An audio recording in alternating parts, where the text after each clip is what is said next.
गांव के एक कोने में एक पुराना और जर्जर हवेली था, जिसके बारे में लोग तरह तरह की कहानियां सुनाया करते थे। हवेली को सालों पहले वीरान छोड़ दिया गया था, क्योंकि वहां रहने वाला एक अमीर परिवार अचानक एक रात गायब हो गया था।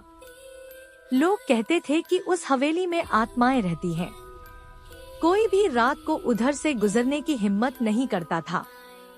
राघव नाम का एक युवक, जो शहर से गांव आया था, इन कहानियों पर विश्वास नहीं करता था।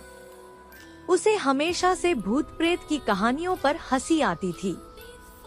एक रात उसने अपने दोस्तों के साथ शर्त लगाई कि वह अकेला उस हवेली में रात बिताकर आएगा। दोस्तों ने उसे खूब चेताया, लेकिन राघव ने ठान लिया था। रात का समय था, चांदनी धुंधली थी और हवाएं ठंडी चल रही थी। राघव हवेली के बड़े दरवाजे के पास पहुंचा और उसे धक्का देकर अंदर दाखिल हुआ।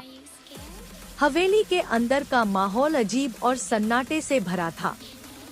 दीवारों पर लगे पुराने चित्र धूल से ढके हुए थे और फर्श पर टूटे फूटे फर्नीचर बिखरे पड़े थे।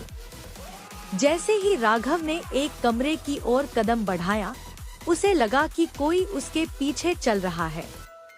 वह मुड़कर देखता, पर वहाँ कोई नहीं होता। धीरे धीरे उसे एक अजीब सी सहरन महसूस होने लगी।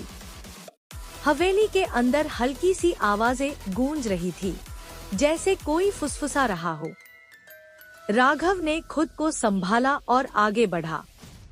अचानक एक दरवाजा अपने आप खुला।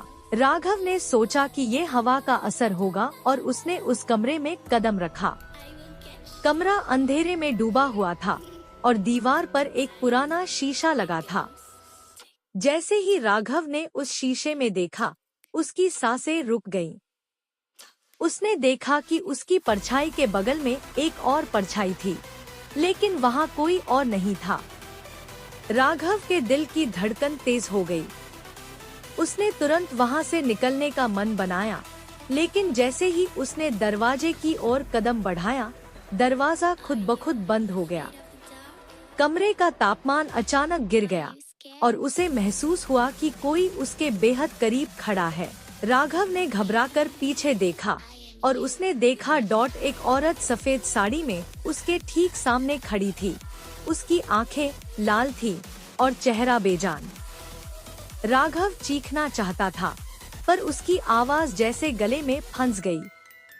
औरत धीरे धीरे उसकी ओर बढ़ने लगी। राघव ने दरवाजा खोलने की कोशिश की, लेकिन दरवाजा जाम हो चुका था। वह चीखते हुए दरवाजा पीटने लगा। तभी औरत उसके एकदम पास पहुंच गई। अगली सुबह गांव वालों ने देखा कि हवेली का दरवाजा खुला हुआ था। अंदर जाने पर उन्हें राघव बेहोश मिला, लेकिन उसके होश में आने के बाद उसने कुछ नहीं बताया। वह हमेशा के लिए चुप हो गया और फिर कभी किसी ने उस हवेली के पास जाने की हिम्मत नहीं की।